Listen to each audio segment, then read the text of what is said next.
Hello everyone, क्या हाल चाल है मेरे प्यारे प्यारे जीव जंतुओं। सर सब बढ़िया, सब मजे में। दोस्तों, आशा है, उम्मीद है कि आपने अभी तक संजीवनी बूटी देख लिया होगा, संजीवनी बूटी का मैराथन कर लिया होगा। दोस्तों, अब हम लोग चलते हैं एक्स्ट्रा क्वेश्चंस पे। कुछ एक्स्ट्रा ऐसे क्वेश्चंस जो आप सबके एग्जामिनेशन के लिए very very very very very important है। दोस्तों, मैं बार बार आप लोगों को एक ही चीज बोल रहा हूं, वॉइस नोट में भी बोल रहा हूं, टेलीग्राम पे भी बोल रहा हूं, बार बार आप लोगों को, आप सबको एक ही चीज बोल रहा हूं। और आप सबको हर एक दोस्त के साथ फॉरवर्ड करना है ये चीज कि अगर आप संजीवनी बूटी कर लेते हो, संजीवनी बूटी प्लस ये एक्स्ट्रा क्वेश्चंस कर लेते हो, तो आपका काम बन जाता है बेटा। अगर आप संजीवनी बूटी कर लेते हो और एक्स्ट्रा इंपॉर्टेंट क्वेश्चन कर लेते हो, आपका काम बन जाता है। पूरा खदेड़ के मैंने रखा है लॉ को, ठीक है। आपका काम इसी से बन जाएगा। बट अगर आप चाहो कि एडिशनली मेहनत कुछ करूं, तो उसके लिए आप ई बुक को जस्ट एक बार पढ़ लीजिए, ई बुक को जस्ट एक बार पढ़ लीजिए अगर आप चाहो तो। वरना अगर आप संजीवनी बूटी और एक्स्ट्रा क्वेश्चंस पढ़ते हो तो आप इजीली इजीली पास हो सकते हो, इजीली। तो संजीवनी बूटी और एक्स्ट्रा क्वेश्चन के एक एक क्वेश्चंस को देख के जाना, पढ़ के जाना।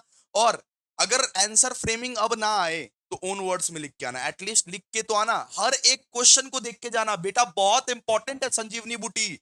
संजीवनी बूटी के लिए एक लाइक हो जाना चाहिए दोस्तों। मैं बोल रहा हूं, संजीवनी बूटी और एक्स्ट्रा क्वेश्चन बहुत इंपॉर्टेंट है। संजीवनी बूटी के लिए एक लाइक तो बनता है दोस्तों। प्लीज एक लाइक कीजिए। 1 like is equals to 1 support. आप मेरे भाई बहन हो और आपने भैया को सपोर्ट करने में कैसी शर्म। एक लाइक कीजिए, 1 like is equals to 1 support. Abhishek भैया आप सबके लिए इतना मेहनत कर रहे हैं और मेहनत करते रहेंगे आखिरी दम तक, इसीलिए 1 like is equals to 1 support and 1 comment is equals to 100 support.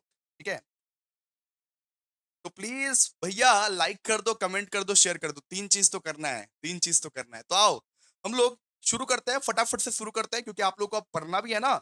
इसीलिए फटाफट से शुरू करते हैं, फटाफट से खत्म करते हैं। देखिए, वैसे तो संजीवनी बूटी का मैराथन मैंने करवा ही दिया, बहुत सारे पार्टनरशिप के क्वेश्चंस मैंने करवा ही दिए। अब हम लोग क्या करेंगे, अब कुछ गिने चुने एक्स्ट्रा क्वेश्चंस बचे हुए हैं, उस एक्स्ट्रा क्वेश्चंस को हम लोग करेंगे। तो सबसे पहला चैप्टर में चलते हैं हम लोग, partnership and LLP. Partnership and LLP का चैप्टर। यहां पे देखिए, सबसे पहला एक्स्ट्रा क्वेश्चन है, define the true test of partnership. ये बताओ कि पार्टनरशिप का ट्रू टेस्ट क्या है, पार्टनरशिप को ट्रू टेस्ट क्या करते हैं। तो इसका आंसर होगा दोस्तों म्यूचुअल एजेंसी। इसका आंसर दो ही वर्ड में होगा, किसी को आपको बढ़ा बढ़ा के टान टान के लिखना है। इसका इसका आंसर होगा म्यूचुअल एजेंसी। देखना, the true test of partnership lies in the principle of mutual agency. Mutual agency का मतलब, एक पार्टनर दूसरे पार्टनर का प्रिंसिपल भी हो सकता है, एजेंट भी हो सकता है। एक पार्टनर एक फर्म का प्रिंसिपल भी है और एजेंट भी है। एक पार्टनर एक फर्म को बाइंड भी कर सकता है अपने एक्ट के साथ और फर्म को ऊंचा भी लेके जा सकता है। एक पार्टनर के वजह से एक फर्म बर्बाद भी हो सकता है और एक फर्म आबाद भी हो सकता है। उसको दोस्तों हम लोग बोलते हैं mutual agency. The true test of partnership lies in the principle of mutual agency, which means that each partner is both an agent and principal of the firm. मतलब एक पार्टनर के वजह से फर्म आबाद भी हो सकता है, एक पार्टनर के वजह से फर्म बर्बाद भी हो सकता है। मतलब अगर मान लीजिए एक फर्म में 5 पार्टनर है और एक पार्टनर कोई कांड कर दिया, उसके वजह से पूरा फर्म को फंसना पड़ेगा। इस चीज को हम लोग बोलते हैं म्यूचुअल एजेंसी। इस कंसेप्ट को हम लोग बोलते हैं म्यूचुअल एजेंसी। तो the true test of partnership lies in the principle of mutual agency, which means that each partner is both an agent and principal of the firm. हर एक partner एक firm का agent भी है और principal भी है। Firm से कुछ सीखता भी है, फर्म से वो कुछ सीखता भी है, दूसरे दूसरे पार्टनर से वो कुछ सीखता भी है और सिखाता भी है और अपने एक्ट से बाइंड भी करता है। एक पार्टनर अगर कुछ कांड कर दिया तो वो पूरा फर्म फंसेगा। एक पार्टनर अगर कुछ अच्छा किया तो उसकी वजह से पूरा फर्म का नाम होगा। एक पार्टनर बहुत कांड करता है तो उसकी वजह से पूरा फर्म फंसेगा, हर एक पार्टनर फंसेगा। और एक पार्टनर अगर कुछ अच्छा काम किया तो उसकी वजह से पूरा फर्म का नाम रोशन होगा। तो this concept is most reliable indicator of whether a partnership exist. ठीक है, तो ये जो है ना, ये कंसेप्ट जो है ये बहुत रिलायबल इंडिकेटर है। इस वजह से ही पार्टनरशिप एग्जिस्ट करता है। म्यूचुअल एजेंसी के वजह से ही, म्यूचुअल एजेंसी के वजह से ही बेटा पार्टनरशिप एग्जिस्ट करता है। कि एक पार्टनर अपने कांड से पूरा फर्म को या तो बर्बाद कर सकता है या तो अपने कांड से फर्म को आबाद कर सकता है। एक पार्टनर अपना कांड से, अपना कर्म से या तो फर्म को बर्बाद कर सकता है दोस्तों, या तो फर्म को आबाद कर सकता है। अब हम लोग पढ़ेंगे define the true test of partnership, तो पढ़ लिए। ट्रू टेस्ट ऑफ पार्टनरशिप क्या है बेटा? Mutual agency. एक पार्टनर एक फर्म को बर्बाद भी कर सकता है, आबाद भी कर सकता है। एक एक पार्टनर एक फर्म का एजेंट भी है, प्रिंसिपल भी है। So the concept is the most reliable indicator of whether a partnership exist. ठीक है, ये सब तो हो गया। अब हम लोग बात करेंगे की feature of the true test. ये ट्रू टेस्ट का फीचर क्या है? ट्रू टेस्ट का की फीचर्स क्या क्या है? क्या फीचर्स है? सबसे पहला फीचर है दोस्तों mutual agency. Mutual agency, every partner has the authority to act on behalf of the firm and bind the other partners through their action in the course of business। इसका मतलब क्या होता है भैया? Every partner has the authority to act on behalf of the firm and bind the other partner through their action in the course of business। यहाँ पे ये बोला गया है कि हर पार्टनर का ये हक है, हर पार्टनर का ये हक है कि या तो वो फर्म को बर्बाद कर सकता है या तो वो फर्म को आबाद कर सकता है। हर पार्टनर हर पार्टनर का वो हक है कि वो फर्म के बिहाफ पे एक्ट करे, फर्म के बिहाफ पे कुछ एक्शंस ले, और फर्म को वो बाइंड भी कर सकता है, फर्म को वो बाइंड भी कर सकता है, फर्म को आबाद भी कर सकता है, बर्बाद भी कर सकता है। इसको, इस कंसेप्ट को, इस रिश्ते को हम लोग दोस्तों बोलते हैं mutual agency. Every partner has the authority to act on behalf of the firm. हर एक पार्टनर को अपने फर्म के लिए करने का, लड़ने का पूरा मौका मिलता है। एक पार्टनर एक फर्म को बर्बाद भी कर सकता है, आबाद भी कर सकता है। ठीक है, इसको हम लोग बोलते हैं, इस कंसेप्ट को बोलते हैं हम लोग म्यूचुअल एजेंसी। दूसरा, profit sharing alone is not enough. मतलब यहां पे अगर आप प्रॉफिट शेयरिंग खुद अकेले अकेले प्रॉफिट शेयरिंग करो तो नहीं चलेगा। सबके साथ बांटो, सबके साथ बांटो भाई profit sharing. Merely sharing profit does not confirm a partnership. अगर आप अकेले अकेले प्रॉफिट शेयर कर रहे हो तो वो पार्टनरशिप नहीं है, वो सोल प्रोप्राइटरशिप है। अगर आप अकेले अकेले प्रॉफिट शेयरिंग कर रहे हो, अकेले कमा रहा हूं, अकेले ही शेयर कर रहा हूं, खुद में ही शेयर कर रहा हूं प्रॉफिट, तो वो सोल प्रोप्राइटरशिप है। तो अगर आप सबके साथ प्रॉफिट बांट रहे हो तभी वो पार्टनरशिप है, तभी वो पार्टनरशिप है, वरना पार्टनरशिप नहीं है, तभी वो पार्टनरशिप है। ठीक है, तो profit sharing alone is not enough. अगर कोई अकेला अकेला अगर कोई अकेला अकेला प्रॉफिट शेयर कर रहा है तो वो पार्टनर नहीं है। Merely sharing profit does not confirm a partnership. Many arrangement involve profit sharing without mutual agency. फिर intention to carry on business together, मतलब हमेशा एक पार्टनरशिप में ऐसा इंटेंशन होना चाहिए कि हम लोग साथ साथ बिजनेस करेंगे, फिर जाके म्यूचुअल एजेंसी बनता है, फिर जाके ट्रू टेस्ट ऑफ पार्टनरशिप साबित होता है। ये सब सारा पॉइंट्स रहना चाहिए, ये सब सारा पॉइंट्स रहना चाहिए ट्रू टेस्ट के लिए, ये सब सारा पॉइंट्स है। तो there must be a clear agreement and understanding that the parties intend to run a business jointly and share responsibility. तो intention to carry on business together मतलब बिजनेस तुम साथ साथ चलाओगे तभी इसको पार्टनरशिप बोलेंगे, वरना पार्टनरशिप इसको नहीं बोलेंगे, वरना पार्टनरशिप इसको नहीं बोलेंगे। Legal recognition. Court often rely on mutual agency to determine the existence of the partnership when dispute arises. Court तभी रिलाई करेगा, कोर्ट कोर्ट तभी रिलाई करेगा तुम्हारे ऊपर, कोर्ट तभी विश्वास करेगा तुम्हारे ऊपर जब तुम्हारा कोई लीगल रिकॉग्निशन है, जब तुम पार्टनरशिप डीड वगैरह बनाए हो। ठीक है, क्लियर है? अच्छा, ये बोला है यहाँ पे कंक्लूजन में, बोला है कि हम मानते हैं कि profit sharing, capital contribution and joint ownership indicator है। हम मानते हैं कि प्रॉफिट शेयरिंग, कैपिटल कंट्रीब्यूशन और जॉइंट ओनरशिप इंडिकेटर हैं, लेकिन जहां पे बात आएगी ट्रू टेस्ट, तो ट्रू टेस्ट का ये तभी पता चलेगा म्यूचुअल एजेंसी से। True test of partnership is always mutual agency. हम मानते हैं कि profit sharing, capital contribution, joint ownership ये इंडिकेटर है, बस इंडिकेटर। लेकिन जब सच में पता लगाने का बात आएगा कि ये पार्टनरशिप है कि नहीं है, वो बताएगा म्यूचुअल एजेंसी। वो कौन बताएगा? वो बताएगा म्यूचुअल एजेंसी। म्यूचुअल एजेंसी ये बताता है कि ये पार्टनरशिप है या नहीं है। जिस भी बिजनेस में म्यूचुअल एजेंसी है वो पार्टनरशिप है, नहीं है तो वो नहीं है पार्टनरशिप। ठीक है, तो बेसिकली यही है true test of partnership. The true test of partnership is mutual agency. इसी को बढ़ा चढ़ा के आप लोगों को लिखना है। ठीक है, पढ़ लीजिएगा इसको एक बार। अच्छा, बात करते हैं अभी, discuss the rights of minor in A partnership. कि 18 साल का छोटा बच्चा है, अगर मान लो 16 साल का छोटा बच्चा है, माइनर है वो, अगर 16 साल का छोटा बच्चा है तो उसके क्या क्या राइट्स है, क्या क्या राइट्स है उसके। तो under section 30 of the Indian Indian partnership act, A minor can not become a full partner. एक माइनर फुल पार्टनर कभी नहीं बन सकता, वो सिर्फ एडमिट हो सकता है to the benefit of the existing partnership. अगर 16 साल का बच्चा पार्टनर बन गया तब तो भैया एकदम तहलका मच जाएगा। 16 साल का बच्चा, 15 साल का बच्चा पार्टनर नहीं बन सकता, लेकिन वो इंटर्नशिप के हिसाब से या पार्टनरशिप के बेनिफिट के लिए वो ज्वाइन हो सकता है, पार्टनरशिप के बेनिफिट्स के लिए वो ज्वाइन हो सकता है, but can be admitted to the benefit of the existing partnership with the consent of all partners.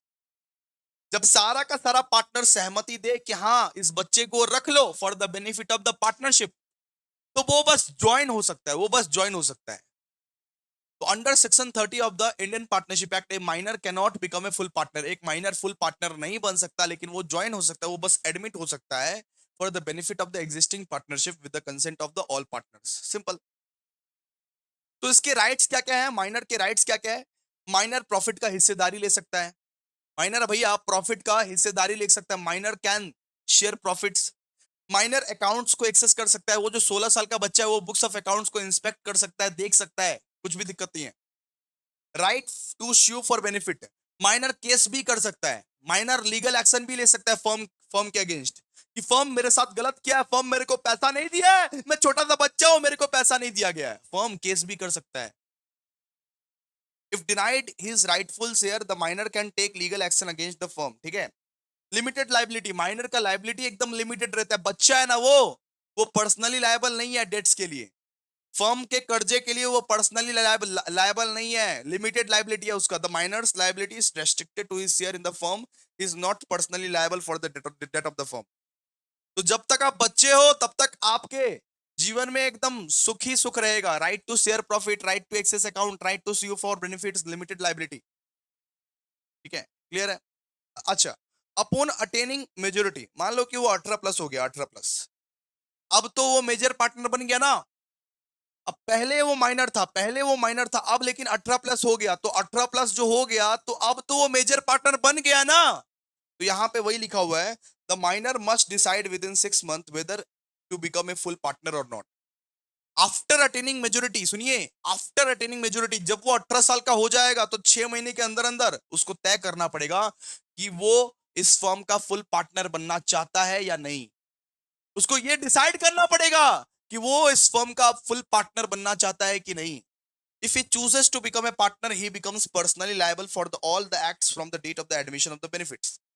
यहाँ पे बोला गया है कि अगर वो चूज करता है कि हाँ मैं पार्टनर बनूंगा, हाँ मैं फुल पार्टनर बनूंगा इस फर्म का, तो वो अब क्या हो जाएगा, वो अब पर्सनली लायबल हो जाएगा for the acts of the firm. Firm में जो भी कांड्स होते हैं, जो भी कांड वांड होते हैं, उसके लिए वो पर्सनली लायबल हो जाएगा from the date of admission to benefits.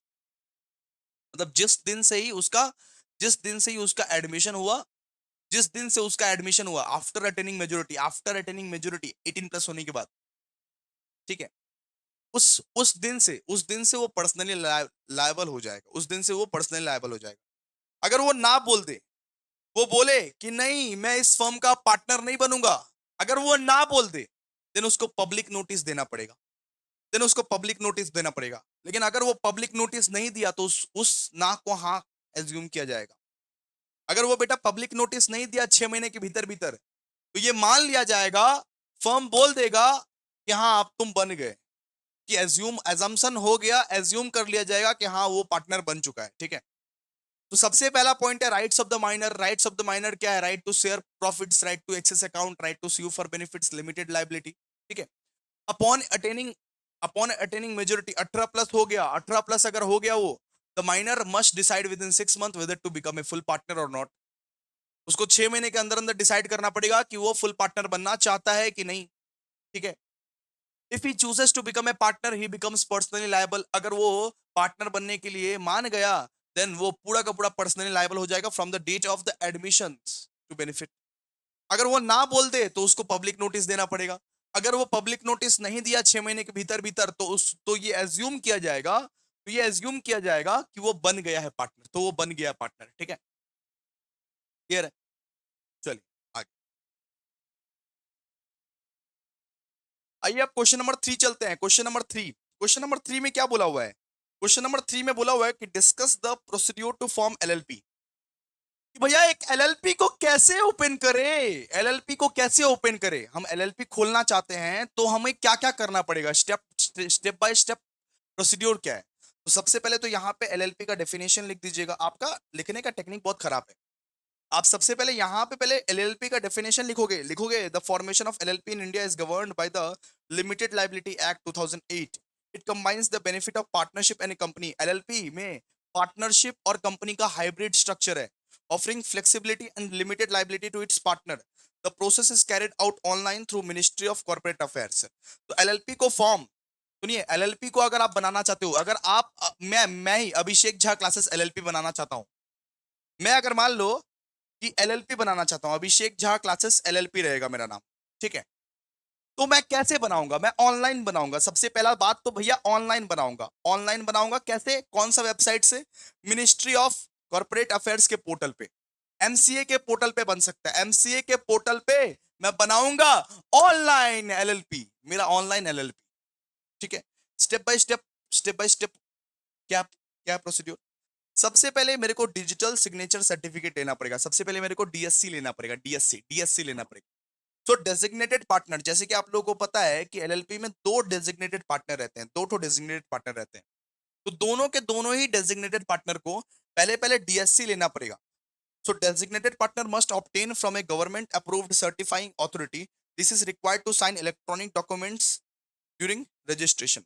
मतलब भैया डिजिटल सिग्नेचर करने के लिए, डिजिटल सिग्नेचर करने के लिए एक डिजिटल सिग्नेचर सर्टिफिकेट आपको लेना पड़ेगा। आप जब रजिस्ट्रेशन करवाओगे तो आपको डिजिटल सिग्नेचर करना पड़ेगा ना, तो उसके लिए आपको डीएससी लेना पड़ेगा। सबसे पहला obtain DSC, obtain digital signature certificate, मतलब डेजिग्नेटेड पार्टनर जो रहेंगे उसको पहले डीएससी लेना पड़ेगा from a government approved certifying authority, ठीक है। So this is required to sign a electronic document during registration. सबसे पहले डीएससी लेना पड़ेगा, सबसे पहले डीएससी लेना पड़ेगा। फिर दूसरा, अप्लाई फॉर डिन। अब डिन का मतलब क्या होता है? डिन मतलब होता है डायरेक्टर आइडेंटिफिकेशन नंबर। अब भाई अब भाई वो अब भाई वो डेजिग्नेटेड पार्टनर जो है ना, उसको डिन के लिए अप्लाई करना पड़ेगा, डिन के लिए अप्लाई करना पड़ेगा। मतलब कि डिन मतलब कौन है भैया? Director identification number. सबसे पहले आप डीएससी लेते हो, स्टेप समझो। सबसे पहले आप डीएससी लोगे, फिर मैं क्या करूंगा? फिर मैं भैया डिन के लिए अप्लाई करूंगा, डिन। अब डिन डिन का मतलब क्या होता है? Director identification number. Each designated partner must apply for a डिन यूजिंग द फॉर्म DIR-3।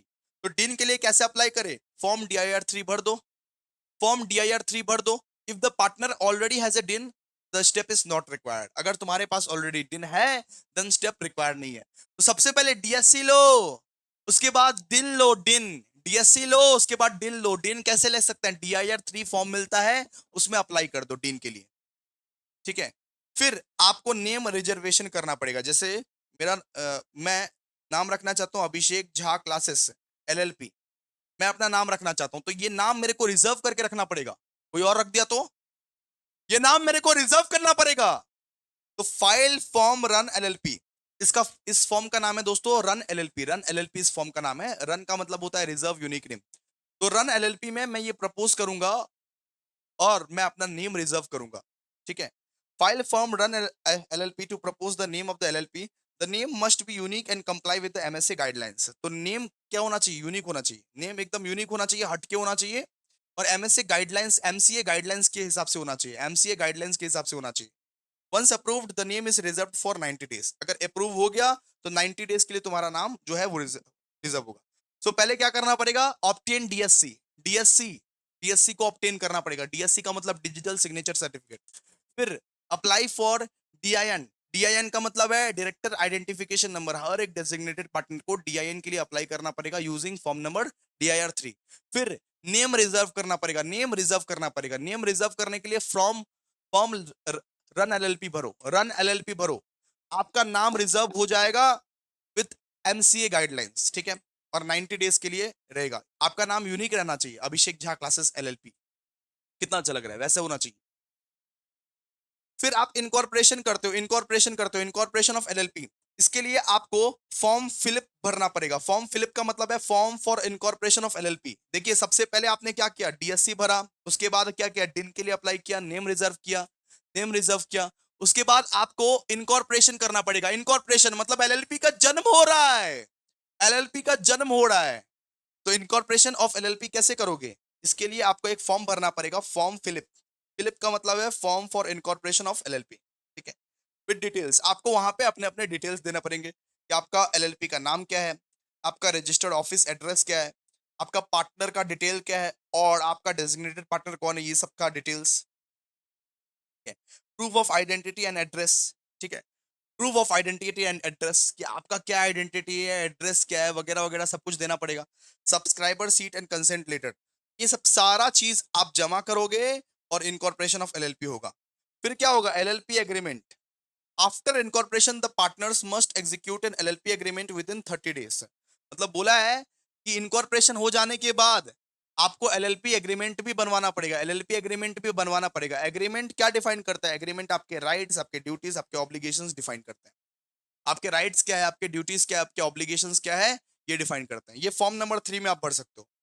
ठीक है, वापस देखिए, सबसे पहले क्या किए, सबसे पहले डीएससी लिए, उसके बाद अप्लाई फॉर डिन, उसके बाद हम लोग क्या किए, डिन के लिए अप्लाई किए फॉर्म DIR 3 में। इसके बाद हम लोग रन एलएलपी फॉर्म में अपना नाम को रिजर्व किए। उसके बाद हम लोग इनकॉर्पोरेशन किए, इनकॉर्पोरेशन के लिए फॉर्म फिलिप भरना पड़ा।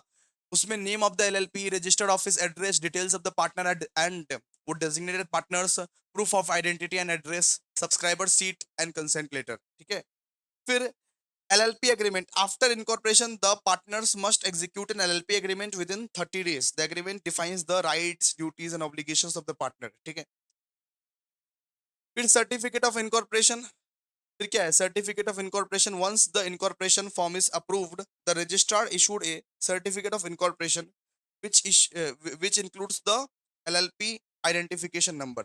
तो रजिस्ट्रार क्या करता है, उसके बाद रजिस्टर्ड CIN कर देता है, सर्टिफिकेट ऑफ इनकॉर्पोरेशन देता है, सर्टिफिकेट ऑफ इनकॉर्पोरेशन। ये सब सब करने के बाद रजिस्ट्रार आपको सर्टिफिकेट ऑफ इनकॉर्पोरेशन देगा, इशू कर देगा certificate of incorporation, certificate of incorporation issue issue कर देगा। ठीक है, और आपको एक LLPIN मिलेगा। LLPIN मतलब LLP आइडेंटिफिकेशन नंबर, आपको एक LLPIN मिलेगा आपको। ठीक है, LLPIN आपको मिलेगा। अच्छा, इसके बाद क्या करना पड़ेगा सर, इसके बाद आपको पैन एंड टैन एप्लीकेशन करना पड़ेगा। पैन के लिए अप्लाई करना पड़ेगा और टैन के लिए भी अप्लाई करना पड़ेगा। आप टैक्स डिडक्टेड एट सोर्स करोगे ना, क्लियर है ना। आप पैन के लिए अप्लाई करोगे ना, एक कंपनी का भी एक एलएलपी का भी पैन होता है, तो पैन के लिए अप्लाई करना पड़ेगा, टैन के लिए अप्लाई करना पड़ेगा। उसके बाद open bank account and start operation, अपना बैंक अकाउंट बनाओ, अपना एलएलपी का बैंक अकाउंट बनाओ और ऑपरेशंस को स्टार्ट करो, सीधा सा बात है। ठीक है, ठीक है, step by step procedure. Obtain DSC, फिर apply for director identification number, name reservation, incorporation of LLP, LLP agreement, certificate of incorporation, PAN and TAN applications, open bank account and start operation। सीधा सा बात, पढ़ लोगे ना आराम से। अब आते हैं हम लोग कॉन्ट्रैक्ट एक्ट एंड सोगा में। कॉन्ट्रैक्ट एक्ट एंड सोगा में आइए, सबसे पहले लिखा हुआ है कि distinguish between contract of indemnity and contract of guarantee. कि भैया contract of indemnity and contract of guarantee में क्या फर्क होता है, जरा फर्क को समझिए। It is defined under section 124 of the Indian Contract Act. यहाँ पे बोल रहा है कि जो कॉन्ट्रैक्ट ऑफ आइडेमिनिटी है ये डिफाइन है सेक्शन 124 में, और यहाँ पे कॉन्ट्रैक्ट ऑफ गारंटी जो है ये डिफाइन है सेक्शन 126 में। ठीक है, सुनिए सुनिए, आपको सुनना पड़ेगा। कॉन्ट्रैक्ट ऑफ आइडेमिनिटी जो है वो डिफाइन है सेक्शन 124 में, और कॉन्ट्रैक्ट ऑफ गारंटी जो है वो डिफाइन है 126 में। अच्छा, कॉन्ट्रैक्ट ऑफ आइडेमिनिटी में टू पार्टीज इन्वॉल्व होते हैं, टू पार्टी, एक तो भैया आइडेमनिफायर, एक आइडेमनिफाइड। कि जो गारंटी दे रहा है कि आग लगेगा तो 10,000 दूंगा, और जो गारंटी ले रहा है, जो गारंटी दे रहा है कि अगर तुम्हारे घर में आग लगा तो 10,000 दूंगा। इंश्योरेंस कंपनी लोग वादा करता है ना कि अगर तुम्हारे घर में आग लगा, तुम्हारे दुकान में आग लगा तो हम 10,000 देंगे। तो एक आइडेमनिफायर रहता है यहाँ पे, एक आइडेमनिफाइड। एक एक आइडेमनिफायर का मतलब एक वो गारंटी देने वाला आदमी, और एक जो गारंटी ले रहा है वो। ठीक है, and the indemnifier promises to compensate the indemnified for any losses suffered due to the conduct of the indemnifier to a third party। यहाँ पे क्या होता है कि आइडेमनिफायर ना प्रॉमिस करता है कि तुम्हारे घर में अगर आग लगा है, तुम्हारे दुकान में अगर आग लगता है, तुम्हारे दुकान में या तुम्हारे घर में कुछ भी लॉसेस होता है, कोई भी आग वाग लगता है, तो हम तुमको कंपनसेट करेंगे, हम तुमको कंपनसेट करेंगे, हम तुमको कंपनसेट करेंगे। ठीक है, यहाँ पे क्या होता है, यहाँ पे ये the surety promises to discharge the liability of the principal debtor in case of default। Contract of guarantee में क्या होता है, मान लो कि ए, बी और सी है। ए ने बी को लोन दिया, और सी क्या है, सी है गारंटर, सी है बेटा गारंटर। सी ने सी सी सी बी की तरफ से बोल रहा है ए ने मान लो बी को लोन दिया, ए ने क्या दिया, ए ने बी को लोन दिया और सी है गारंटर। सी बी की तरफ से बोल रहा है कि अगर बी लोन नहीं चुकाया तो देन हम चुकाएंगे, बी अगर लोन नहीं चुका पाया देन हम चुकाएंगे, वो साइन करके बोल रहा है। तो कॉन्ट्रैक्ट ऑफ गारंटी मतलब गारंटी देना, किसी के बिहाफ में हम गारंटी दे रहे हैं, किसी के बिहाफ में हम गारंटी दे रहे हैं। The surety promises to discharge the liability of the principal debtor in case of default. कि अगर बी तेरा पैसा नहीं दिया तो हम देंगे, तो चिंता क्यों कर रहा है, बी तेरा अगर पैसा नहीं दिया तो हम देंगे, हम बी का गारंटर है, हम बी का गारंटर है। और यहां पे क्या होता है, यहां पे आइडेमनीफायर ये प्रॉमिस करता है कि घर तेरा जला, अगर तेरा घर जला, तेरा दुकान जला, तेरे को नुकसान हुआ तो हम पैसा देंगे। इंश्योरेंस कंपनी ये सब वादा करते हैं, कॉन्ट्रैक्ट ऑफ आइडेमिनिटी इंश्योरेंस कंपनी करता है, और कॉन्ट्रैक्ट ऑफ गारंटी कोई भी इंसान कर देता है। कोई भी इंसान को लोन अगर मिलता है तो गारंटी के लिए साइन वाइन करता है ना, कि अगर भी तेरा पैसा नहीं देगा तो हम देंगे, चिंता मत कर। अच्छा, यहाँ पे लाइबिलिटीज प्राइमरी एंड एब्सोल्यूट, यहाँ पे जो लाइबिलिटी होता है वो बहुत मेन हिस्सा होता है, ये कॉन्ट्रैक्ट का सबसे मेन हिस्सा होता है लाइबिलिटी, प्राइमरी एंड एब्सोल्यूट। और यहाँ पे जो लाइबिलिटी है ये सेकेंडरी है और कंडीशनल है, ठीक है। Example, an insurance company is a contract of indemnity और a loan where the guarantor assures repayment if borrower defaults, ठीक है। ये सब एग्जांपल लिख दीजिएगा आप।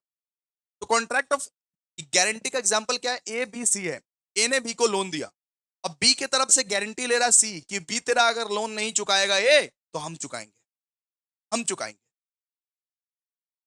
और कॉन्ट्रैक्ट ऑफ आइडेमिनिटी में क्या होता है, कॉन्ट्रैक्ट ऑफ आइडेमिनिटी में एक इंश्योरेंस कंपनी रहता है और एक क्लाइंट रहता है। इंश्योरेंस कंपनी एक क्लाइंट को वादा करता है कि अगर तेरा घर जला, तेरा दुकान जला तो हम लोग पैसा देंगे, इसको बोलते हैं कॉन्ट्रैक्ट ऑफ आइडेमिनिटी, ठीक है। क्लियर है, आप लोगों को क्लियर हो गया होगा, पढ़ लीजिएगा एक बार अच्छे से। अब बात करते हैं implied condition and implied warranties. Implied condition and implied warranties, आप लोगों को तो पता ही है कि कंडीशंस जो होता है, कंडीशंस क्या होता है, कंडीशंस कॉन्ट्रैक्ट का मेन हिस्सा होता है। कंडीशंस जो होता है वो कॉन्ट्रैक्ट का मेन हिस्सा होता है। Under sales of goods act certain conditions and warranties are implied in every contract of sales unless excluded by the agreement. आपको तो पता ही है कि कंडीशंस जो होता है वो मेन हिस्सा होता है और वारंटी जो होता है वो आती पाती हिस्सा होता है। तो कुछ कुछ इंप्लाइड कंडीशंस है, कुछ कुछ माना हुआ कंडीशंस है कि ये सर्कमस्टेंसेस हुआ तो हम ये मानेंगे कि ब्रीच ऑफ कंडीशन हुआ है, कि ये कंडीशन, ये सर्कमस्टेंसेस में हम ये मानेंगे कि ब्रीच ऑफ कंडीशन हुआ है, ब्रीच ऑफ कंडीशन हुआ है, ये सर्कमस्टेंसेस। अगर ये सर्कमस्टेंसेस हुआ है तो हम ये मानेंगे कि ब्रीच ऑफ कंडीशन हुआ है, और ये सर्कमस्टेंसेस हुआ तो मानेंगे ये ब्रीच ऑफ वारंटी हुआ है, ठीक है। इंप्लाइड कंडीशंस का मतलब क्या है, these are essential to the contract and breach of condition allows the buyer to reject the goods, ठीक है। देखिए कौन कौन से सर्कमस्टेंसेस में हम लोग ये माने कि ब्रीच ऑफ कंडीशन हुआ है। अरे भाई कौन कौन से सर्कमस्टेंसेस में हम ये माने कि ब्रीच ऑफ कंडीशंस हुआ है, धोखाधड़ी हुआ है, कंडीशन का धोखाधड़ी हुआ है। सबसे पहले condition as to the title. अगर मान लीजिए गुड्स आपके टाइटल के मुताबिक नहीं है, seller must have the right to sell the goods. अगर मान लीजिए कि सेलर का अधिकार नहीं है लेकिन सेलर फिर भी वो गुड्स बेच रहा है, सेलर ने मान लीजिए लाइसेंस नहीं लेके रखा है लेकिन सेलर फिर भी दारू बेच रहा है, सेलर के पास लाइसेंस नहीं है लेकिन फिर भी दारू बेच रहा है वो, उसको हम लोग क्या बोलेंगे, कंडीशंस, ब्रीच ऑफ कंडीशन। इसको हम लोग क्या बोलेंगे, ब्रीच ऑफ कंडीशंस, कि वो धोखाधड़ी कर रहा है, उसके पास लाइसेंस नहीं है फिर भी वो बेच रहा है वो सामान। Seller must have the right to sell the good, उसके पास ये अधिकार होना चाहिए कि ये गुड्स को वो बेच सके, उसके पास ये अधिकार होना चाहिए। फिर condition as to the description, कि भैया डिस्क्रिप्शन में जो लिखा हुआ है वही गुड्स होना चाहिए। अब ये डब्बे के ऊपर में जो लिखा हुआ है वही चीज ये डब्बा के अंदर होना चाहिए, वरना तो मेरे साथ फ्रॉड हो जाएगा, वरना तो ये ब्रीच ऑफ कंडीशन है। डब्बे के ऊपर जो लिखा हुआ रहना चाहिए वही डब्बा के अंदर रहना चाहिए ना। तो condition as to the description. फिर condition as to the sample, कि जो सैंपल तुझे मुझे दिखाया है, जो सैंपल तूने मुझे दिखाया है वही सैंपल से मैच करना चाहिए तेरा गुड्स। मान लो कि मम्मी को दिखाया गया चावल कोई और सैंपल का, और दे दिया कोई और सैंपल का, नहीं चलेगा ना। जो सैंपल तूने दिखाया है वही सैंपल का गुड्स रहना चाहिए, उसको बोलते हैं condition as to the sample. फिर condition as to the quality और fitness, if the buyer relies on seller skill goods must be fit for the intended purpose. अगर मैं सेलर के स्किल्स पे रिलाई कर रहा हूं कि सेलर साहब गुड्स को देख के देना, अच्छे से देना, मेरा मन मुताबिक देना, तो गुड्स वैसा ही होना चाहिए, गुड्स क्या, गुड्स वैसा ही होना चाहिए। Condition as to the merchantable quality, goods must be the saleable quality if sold by description. Goods goods कैसा रहना चाहिए, गुड्स को हम सेल कर पाए वैसा वाला क्वालिटी रहना चाहिए। गुड्स को हम सेल कर पाए वैसा वाला क्वालिटी रहना चाहिए। ये सब क्या इम्प्लाइड कंडीशन, ये सब क्या इम्प्लाइड कंडीशन, इसको अगर ना फॉलो करोगे तो ये क्या हो जाएगा, ब्रीच ऑफ कंडीशन। इसको अगर ना फॉलो करोगे तो ये क्या हो जाएगा, breach of condition, breach of condition. एक होता है बेटा इम्प्लाइड वारंटीज, एक होता है implied warranties. These are collateral to the contract. Implied warranties मतलब छोटा मोटा प्रॉब्लम, इम्प्लाइड वारंटीज मतलब छोटा मोटा प्रॉब्लम। तो वारंटी का ब्रीच कब माना जाएगा, कब माना जाएगा कि ब्रीच ऑफ वारंटी हुआ है, जब वारंटी ऑफ क्वाइट पोजीशन होगा। क्वाइट पोजीशन का मतलब है कि बायर का यह अधिकार है कि वो जो गुड्स खरीदा है उसका वो प्रॉपर यूज करे विदाउट डिस्टर्बेंस। मान लो कि मैंने ये पेन खरीदा, लेकिन दुकानदार बार बार आके बोल रहा है कि ये पेन मेरा है, ये पेन मेरा है, ये पेन मेरा है, मेरे को डिस्टर्ब कर रहा है। ऐसा नहीं होना चाहिए। मैंने एक टीवी खरीदा और एक एजेंट बार बार आके डिस्टर्ब कर रहा है कि ये टीवी मेरा है, ये टीवी आपका नहीं है। ऐसा नहीं होना चाहिए। जब मैंने वो चीज खरीद लिया, जब मैंने वो सामान खरीद लिया, तब मेरे को बिना कोई डिस्टरबेंस का यूज करने दो, वरना क्लेम मांगेंगे हम। Warranty of quiet position. Buyer should enjoy position without disturbance. मान लो कि स्विगी से ऑर्डर किए, स्विगी से ऑर्डर, स्विगी वाले ने क्या किया, पूरा फाड़ फूड़ के खा लिया। आधा वो खा लिया खाना और आधा मेरे को खाना ऐसे पैक करके दे रहा, नहीं नहीं चलेगा। मेरे को सील पैक ही चाहिए, ठीक है। तो इसको इसको क्या बोलते हैं, इसको बोलते हैं warranty of quiet position. Buyer should enjoy position without disturbance. फिर क्या होता है, warranty of freedom from encumbrances. Goods should be free from any third party claims. कोई थर्ड पार्टी क्लेम करेगा कि ये गुड्स मेरा है तो मैं मान लूंगा क्या, नहीं, मैं नहीं मानूंगा। कोई थर्ड पार्टी क्लेम नहीं कर सकता कि ये गुड्स मेरा है, ये गुड्स मेरा ही है। और warranty as to the quality, जैसा क्वालिटी दिखाया गया था बिल्कुल ऐसा ही क्वालिटी का रहना चाहिए, ठीक है, वैसे ही क्वालिटी का रहना चाहिए। ये सब क्या इम्प्लाइड वारंटीज, ये सब क्या बाबू, इम्प्लाइड वारंटीज। अच्छा, आगे, आगे देखो, आगे बात करेंगे। No seller of goods can give the buyer to a better title than he himself has discuss. इसका मतलब क्या होता है, इसका मतलब होता है nemo dat quod non habet. Nemo dat quod non habet, इसका मतलब no one can give what does he not have. कि अगर एक सामान को, अगर अगर एक सामान सिर्फ सेलर बेच सकता है, ओरिजिनल ओनर बेच सकता है, तो उसको कोई फेक ओनर नहीं बेच सकता है। अगर एक सामान किसी का नहीं है तो वो सामान को वो अगर बायर को बेच देता है तो ओरिजिनल ओनर का अभी भी हक है कि वो बायर से वो ले ले, ठीक है। अब एग्जांपल सुनो, ए बी सी।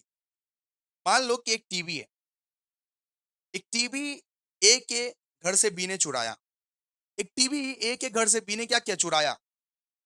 बी ने एक टीवी ए के घर से चुरा लिया, ठीक है। अब क्या होगा, अब क्या होगा कि बी ने चुरा के ना सी को बेच दिया। अब ए क्या कर सकता है, अब सी तो भैया पैसे दे के खरीदा है, सी तो ईमानदार है। बी चोर चोट्टा है ना, सी तो ईमानदार है। बी ने ए के घर से टीवी चुराया और चुरा के सी को बेच दिया। मतलब बी ओरिजिनल ओनर नहीं है। ओरिजिनल ओनर कौन है, ओरिजिनल ओनर ए है। तो ए क्या कर सकता है, ए सी से वापस ले सकता है। मैं जानता हूं दोस्तों कि सी ईमानदार है, फिर भी ए सी के घर से जाके वापस ले सकता है कि ये मेरा टीवी है। तूने पैसे दिए हैं, तू समझ, तूने जिसको पैसे दिए हैं, तूने जिससे खरीदे हैं, तू समझ ये मेरा टीवी है, मैं अपना टीवी लेके जाऊंगा। इसको बोलते हैं निमो डेट क्विड नॉन हैबिट। कि जो ओरिजिनल ओनर नहीं है वो बेच नहीं सकता आपका सामान, वो बेच नहीं सकता आपका सामान। No one can give what he does not have under the Sales of goods Act, ठीक है। एक्सप्लेनेशन क्या देखिए, if a person sells goods without owning them और without authority the buyer does not get a valid title, ठीक है। अगर कोई own नहीं करता एक गुड्स तो उसको वो सेल नहीं कर सकता। और जिस बायर को भेजा है, जिस बायर को बेचा है, वो बायर से मैं जाके ले सकता हूं। ए ने सी के घर में गया और वो टीवी उठा के लेके आया, बोला कि ये मेरा टीवी है, तू पैसा दिया है नहीं दिया है, तू ईमानदार है अपने लिए है, तू समझ अब उसको। ये अन्याय नहीं है दोस्तों, ये रूल है, निमो डेट क्विड नॉन हैबिट। कि जिसके पास वैलिड टाइटल नहीं है वो सामान बेच ही नहीं सकता। ये तो चोर चुट्टा है, ये तो यहाँ पे चोर है, ठीक है। तो बी सामान नहीं बेच सकता सी को, फिर भी सामान अगर बिक गया, सी ने पैसे भी दे दिए, सी ईमानदार भी निकला, फिर भी ए का ये हक बनता है सी के घर में जाके टीवी उठा के लेके आना। Even if the buyer purchase in good faith, अगर बायर परचेस भी किया है गुड फेथ और फुल प्राइस भी पे किया, the real owner can reclaim the good, real owner ले सकता है वो गुड्स, बोल सकता है ये मेरा है, ये चोरी का माल यहाँ नहीं बिकेगा, ये मेरा गुड्स है। And this protects the right of the true owner and prevents the unauthorised sale. ठीक है, इसका कुछ कुछ एक्सेप्शंस है। इसका क्या क्या एक्सेप्शंस है देखिए, इसका क्या क्या एक्सेप्शंस है। सबसे पहले भैया सेल बाय मर्केंटाइल एजेंट, मतलब मान लीजिए मैं ओनर हूं और मैं अपने एजेंट को बोल के रखा हूं कि ये टीवी बेच दो, ये टीवी बेच दो, उस केस में ये एक्सेप्शन अप्लाई नहीं होगा। उस केस में मैं ओनर होके वो थर्ड पार्टी के घर में जाके ये नहीं बोल सकता कि ये टीवी मेरा है, क्यों भाई, नहीं। तो sale by mercantile agent if acting within authority and buyer acts in a good faith, मतलब अगर मैं ओनर हूं बेटा, अगर मैं ओनर हूं तो मैं एजेंट को बोल सकता हूं कि भाई टीवी भी बेच दे। तो ये क्या एक्सेप्शन, ये एक्सेप्शन है, इस रूल का एक्सेप्शन है। Sale by estoppel, if the owner by conduct allows another to appear as owner, मतलब मान लो मैंने बोला कि हाँ बीवी ओनर है, मैं झूठ बोल दिया कि हाँ बीवी ओनर है, बीवी बीवी तो ओनर ही है, बी से आप ले लो। अगर मैंने खुद बोला है, अगर मैं खुद बोला हूं कि बी ओनर है, हालांकि बी ओनर नहीं है, ये जो बी है ये ओनर नहीं है, लेकिन मैं बोल रहा हूं कि बी ओनर है, मैं झूठ बोल रहा हूं कि बी ओनर है। अगर मैं अपने मुंह से ही झूठ बोला हूं तो थर्ड पार्टी यही समझेगा कि बेटा यही ओनर है और इसी से हम लोग सामान खरीद रहे हैं, तो उस केस में ये अप्लाई नहीं होगा, ये condition nemo dat quod non habet apply नहीं होगा, ये एक्सेप्शन है, एक्सेप्शन है, एक्सेप्शन। फिर sale under voidable contract, if the seller obtain good under a voidable contract not yet rescinded, अगर आप वॉइडेबल कॉन्ट्रैक्ट के अंदर बेचे हो तो ये एक्सेप्शन है बेटा, मतलब पहले वैलिड था अब वॉइड हो चुका, अब वैसा वाला कॉन्ट्रैक्ट के अंदर बेचे हो तो ये वॉइड है। Sale by seller in possession after sale, if seller resells goods still in his possession, मतलब सेलर के पास पोजीशन है लेकिन वापस बेच दिया, दो बार बेच दिया गुड्स को। सेलर के पास अभी भी पोजीशन है लेकिन वो गुड्स को वो दो बार बेच रहा है, तो ये एक्सेप्शन है। ये सब क्या है, ये सब एक्सेप्शन है, पढ़ लीजिएगा। Nemo dat quod non habet, nemo dat quod non habet मतलब ओरिजिनल ओनर ही सिर्फ ओरिजिनल सामान को बेच सकता है, कोई चोर चुट्टा अगर चोरी कर लिया तो वो उस सामान को नहीं बेच सकता है, उसके पास राइट्स नहीं है। तो इस केस में ओरिजिनल ओनर थर्ड पार्टी के घर में भी जाके लेके आ सकता है, क्लेम कर सकता है।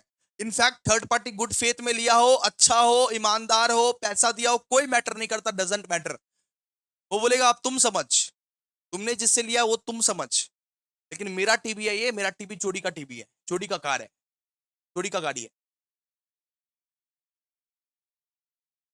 ठीक है, अब देखिए, अब बात करेंगे कि distinguish between hire purchase and sale. Hire purchase और सेल्स के बीच में क्या क्या डिफरेंस है देखिए, हायर परचेस और सेल्स का क्या क्या डिफरेंस है। In a sale ownership of a goods is transferred immediately, in a hire purchase ownership remains with the seller. ठीक है, हायर परचेस और सेल का डिफरेंस तो पढ़ ही लिए हो ऑलरेडी अकाउंट्स में। तो सेल में क्या होता है, सेल में ओनरशिप ऑफ द गुड्स जो होता है वो इमीडिएटली ट्रांसफर हो जाता है, इमीडिएटली ट्रांसफर हो जाता है। हायर परचेस में ownership remains with the seller, ownership remains with the seller. Second second point में, so the buyer becomes the legal owner and is liable for any loss or damages to the goods after the sale। तो buyer क्या है, buyer एक legal owner बन जाता है, buyer एक legal owner बन जाता है। ठीक है, सेल के केस में बायर क्या होता है, बायर एक लीगल ओनर होता है। ठीक है, and the hirer only get possession of the goods, तो जो हायर परचेस करता है ना वो सिर्फ पोजीशन ऑफ द गुड्स करता है, ओनरशिप लास्ट इंस्टॉलमेंट में ही पे होगा। जब तक वो लास्ट इंस्टॉलमेंट पे नहीं करता तब तक ओनरशिप उसका ट्रांसफर नहीं होता। And the buyer pays the full price either up front or in agreed instalment. तो सेल में क्या होता है, या तो बायर फुल प्राइस पे करता है या तो इंस्टॉलमेंट में पे करता है, लेकिन हायर परचेस में आप इंस्टॉलमेंट में ही सिर्फ पे करते हो, इंस्टॉलमेंट में ही पे करते हो सिर्फ। ठीक है, if the buyer defaults any payment the seller can sue for his price but cannot repossess the goods. यहाँ पे बोला है कि अगर सेल में बेटा, अगर इंस्टॉलमेंट सिस्टम का सेल चल रहा है तो अगर कोई पेमेंट डिफॉल्ट हो गया, कोई पेमेंट मिस्टेकनली डिफॉल्ट हो गया, तो सेलर क्या कर सकता है, सेलर स्यू कर सकता है, लेकिन रिपोजेस नहीं कर सकता, रिपोजेस नहीं कर सकता। अच्छा, ये है governed by the sale of goods act, ये है govern by the hire purchase act. ठीक है, तो बेसिकली ये सब बहुत इंपॉर्टेंट है, पढ़ लीजिएगा। Sale versus hire purchase already accounts में पढ़ाए हैं, अकाउंट्स का भी डेफिनेशन अगर कर लोगे हो जाएगा, अकाउंट्स में पढ़ाए हैं ऑलरेडी। ठीक है। अब पढ़ते हैं कि कॉन्ट्रैक्ट ऑफ एजेंसी क्या होता है, उसके क्या क्या फीचर्स है। Contract of agency and it features, देखिए जरा ध्यान से। A contract of agency is an agreement where one person called the agent, मतलब जहां पे एक पर्सन एजेंट रहता है, is authorise to act on behalf of another person. मतलब मैं अभिषेक हूं, मान लीजिए कि मैंने निर्मल को एज ए एजेंट रखा है। मैं बोला हूं कि तू भाई इस क्लासेस का एजेंट है, तू भाई इस दुकान का एजेंट है, तू भाई इस दुकान का एजेंट है, तू मेरे बदले में एक्ट करेगा, तू मेरे बदले में मोमो का दुकान चलाएगा। मैं तेरे को ये ऑथोरिटी देता हूं कि तू मेरे बदले में मोमो का दुकान चलाएगा। तो a contract of agency is an agreement where one person called an agent is authorized to act on behalf of another person। मेरे बिहाफ में वो एक्ट करेगा, मेरे बिहाफ में वो एक्ट करेगा, प्रिंसिपल के बिहाफ में एजेंट एक्ट करेगा to create a legal relation with third parties. ठीक है, अगर क्लाइंट क्लाइंट से मिलना हो तो वही जाके मिलेगा, साइन वाइन वही करेगा। मैंने उसको ऑथराइज करके रखा है, मैंने उसको अपना ऑथोरिटी डेलीगेट करके रखा है दोस्तों। ठीक है, डेफिनेशन क्या है इसका, according to section 182 an agent is a person employed to do any act for another or to represent another in dealings with the third parties। The principal is the person for whom such acts are done। मतलब मैंने उसको ये authorise करके रखा है कि तू मेरे बदले में भाई काम कर, तू मेरे बदले में क्लाइंट से मिल, तू साइन वाइन कर, मैंने पूरा ऑथराइज करके रखा है उसको। ठीक है, तो की फीचर्स क्या क्या है, creation of legal relationship, the agent acts on behalf of the principal and can bind the principal in contract with the third party. ठीक है, तो एजेंट क्या कर सकता है, एजेंट प्रिंसिपल के बिहाफ में एक्ट कर सकता है और इनफैक्ट प्रिंसिपल को बाइंड भी कर सकता है। अगर एजेंट ने कोई कांड किया, एजेंट ने बेटा कोई कांड किया, फंसेगा कौन, प्रिंसिपल, फंसेगा कौन, प्रिंसिपल। एजेंट ने कोई कांड किया, फंसेगा कौन, प्रिंसिपल। फिर होता है consent of parties. So the relationship is based on the mutual consent through it may be express और इम्प्लाइड। तो रिलेशनशिप क्या हो, रिलेशनशिप म्यूचुअल कंसेंट के बेसिस पे होता है, म्यूचुअल कंसेंट के बेसिस पर। मैं राजी, वो भी राजी है, उसके बेसिस पर रिलेशनशिप बेसिस। इसके बाद ये कंटेम्पसेंसी ऑफ प्रिंसिपल।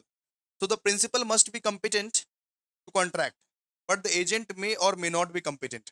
तो प्रिंसिपल तो हर एक कॉन्ट्रैक्ट के लिए कंपिटेंट है ही, लेकिन एजेंट को हम लोग ऑथोरिटी देते हैं, एजेंट को हम लोग एक लिमिटेड ऑथोरिटी देते हैं, लिमिटेड ऑथोरिटी। वो हर चीज के लिए एप्लीकेबल नहीं है एजेंट, हर चीज वो नहीं कर सकते एजेंट, हम लोग लिमिटेड एक्सेस देते हैं। No consideration required, a contract of agency can be valid even after without consideration. तो कॉन्ट्रैक्ट ऑफ एजेंसी जो है वो valid even after without consideration भी है। Authority of agent, so the agent may have the actual or apparent authority to act. Agent के पास पूरा का पूरा ऑथोरिटी है, वो एक्ट कर सकता है, एक्ट कर सकता है। अच्छा, ये duties of the agent includes acting in good faith. तो एजेंट क्या कर सकता है, एजेंट ईमानदारी से काम करेगा। एजेंट ईमानदारी से अगर काम नहीं करेगा तो नहीं चलेगा, एजेंट एकदम ईमानदारी से काम करेगा, इंस्ट्रक्शन को फॉलो करेगा और ये कंफ्लिक्ट ऑफ इंटरेस्ट को हटाएगा। ठीक है, जो उसका बॉस का इंस्ट्रक्शन रहेगा उसको वो फॉलो करेगा।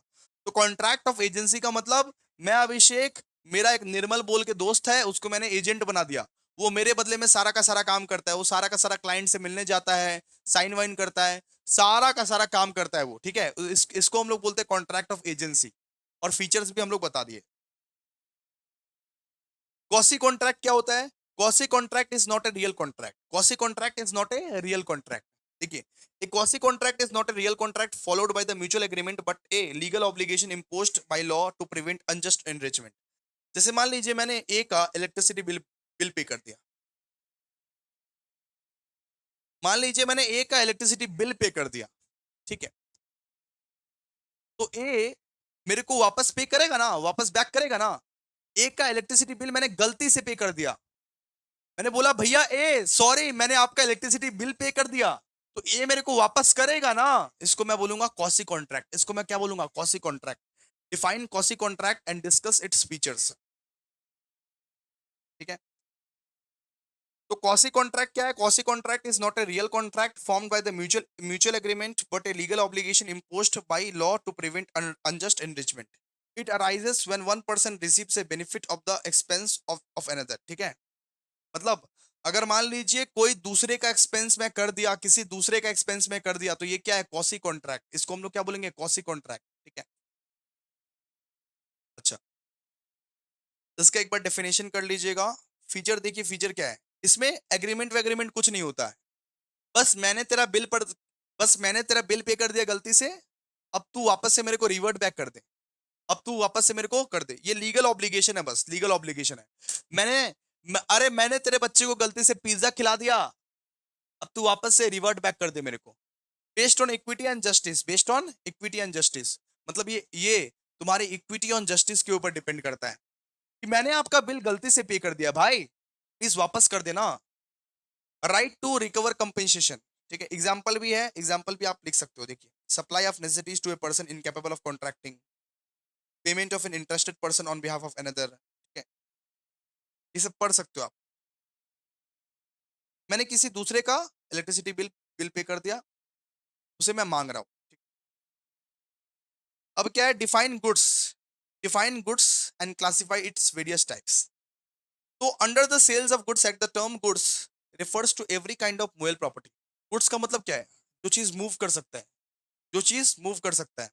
Every kind of movable property other than actionable claims and money. Money कभी भी गुड्स नहीं होता है, मनी कभी भी गुड्स नहीं होता है, ठीक है। मनी को एंड ऑक्शनेबल क्लेम्स को कभी भी आप गुड्स नहीं मान सकते।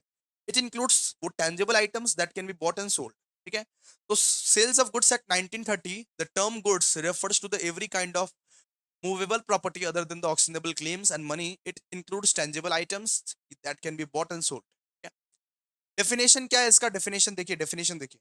According to the section 2 clause 7 of the sales of goods act, goods means every kind of movable property other than the actionable claims and money, ठीक है। गुड्स का मतलब हर एक मूवेबल प्रॉपर्टी, ऑक्शनेबल क्लेम्स और मनी को छोड़ के, and include stocks and shares, growing crops, grass, ये सब सारा चीज। स्टॉक्स एंड शेयर्स भी इंक्लूडेड है, ग्रोइंग क्रॉप्स भी इंक्लूडेड है, ग्रास भी इंक्लूडेड है। आ गया, ठीक है। गुड्स में स्टॉक्स एंड शेयर्स भी इंक्लूडेड है, ग्रोइंग क्रॉप्स भी इंक्लूडेड है, ग्रास भी इंक्लूडेड है, and things attached to the forming part of the land, ठीक है। अब देखिए, classification of goods, classification of goods क्या क्या है। एक तो भैया एग्जिस्टिंग गुड्स होता है, goods that are owned and possessed by the seller at the time of the contract. Existing goods में अब तीन टाइप के गुड होते हैं, एक स्पेसिफाइड गुड, एक असर्टेन गुड, एक अनअसर्टेन गुड। एग्जिस्टिंग गुड्स मतलब अभी मैं खरीदने गया और अभी हाजिर हो गया, अभी मैं कुछ खरीदने गया और अभी हाजिर हो गया। स्पेसिफाइड गुड्स क्या होता है, स्पेसिफाइड गुड्स मतलब अभी खरीदने गया, अभी हाजिर हो गया, identified and agreed upon eight the time of contract. मतलब मैं मतलब मान लो कि मैं 1 किलो चावल लेने गया, तो दुकानदार बोलता है हाँ हाँ 1 किलो चावल है ना, लीजिए ना 1 किलो चावल, उसको बोलते हैं स्पेसिफिक गुड्स। 1 किलो चावल लेने गया तो दुकानदार बोलता है हाँ हाँ है ना 1 किलो चावल, और तुरंत के तुरंत दे दिया, ठीक है। फिर ascertain goods, selected from a larger set after the contract, मतलब बल्क, मतलब 20 किलो चावल रखा था, 20 किलो चावल रखा था, उसमें से कुछ गुड्स हमको चुन के दिया गया, उसमें से कुछ चावल हमको चुन के दिया गया, उसको बोलते हैं असर्टेन गुड्स। और अनअसर्टेन गुड्स, जो अभी तक चुना नहीं गया है, सर बाद में आइएगा, अभी चावल रेडी नहीं है, बाद में आइएगा, अभी चावल रेडी नहीं है। स्पेसिफिक गुड्स मतलब ऑलरेडी चुन के रखा गया है, असर्टेन गुड्स मतलब अभी तक चुना नहीं गया है। Identified and agreed upon at a time of contract, मतलब सुनो, मैं दुकान में गया, मैं दुकान में बोला कि भैया 1 किलो चावल देना, और फटाफट से निकाल के वो दे दिया। ये क्या होता है भैया, स्पेसिफिक गुड्स, इसको हम लोग स्पेसिफिक गुड्स बोलते हैं। मियो मोर के दुकान में गया, मियो मोर में बोला कि भैया ये पेटिस देना, भैया ये पेस्ट्री देना, तो वो पेस्ट्री निकाल के दे दिया हमको। तो इसको हम लोग क्या बोल सकते हैं, इसको इसको हम लोग बोल सकते हैं स्पेसिफिक गुड्स। असर्टेन गुड्स का मतलब क्या होगा, असर्टेन का मतलब एक एक 20 किलो का बस्ता है, एक 20 किलो का चावल का बस्ता है, उसमें से चावल चुन के दे रहा है। एक 20 किलो का चावल का बस्ता, उसमें से चावल चुन के दे रहा है, तो उसको हम लोग बोलते हैं असर्टेन गुड्स। अनअसर्टेन गुड्स मतलब अभी तक चुने नहीं है, बाद में चुनेंगे, बाद में आना बाबू, बाद में आना, अभी तक चुने नहीं है, बाद में, not specifically identify eight the time of contract, ठीक है। फिर होता है फ्यूचर गुड्स, जो गुड्स अभी बना नहीं है, बाद में बनेगा। Goods that will be manufactured और acquired by the seller after the contract is made, उसको हम लोग बोलते हैं फ्यूचर गुड्स, कि जो गुड्स अभी मैन्युफैक्चर नहीं हुआ है, बाद में मैन्युफैक्चर होगा। और एक होता है जी contingent goods whose acquisition by the seller depends on the contingency on certain event. मतलब कुछ कुछ गुड्स डिपेंड करता है एक सर्टेन इवेंट पर, एक सर्टेन इवेंट पर डिपेंड करता है, एक सर्टेन इवेंट पर डिपेंड करता है कि अगर बारिश हुई तो सब्जी बिकेगी, अगर बारिश हुई तो ये आएगा, अगर लालू आया तो हम दुकान खोलेंगे। ठीक है, कुछ कुछ सेल कंटिजेंसी पे डिपेंड करता है। कंटिजेंसी मतलब हैपनिंग और नॉन हैपनिंग, हैपनिंग और नॉन हैपनिंग पे डिपेंड करता है कुछ कुछ गुड्स। ठीक है, तो ये होता है कंटिजेंट गुड्स। पढ़ लीजिएगा बस इसको बस।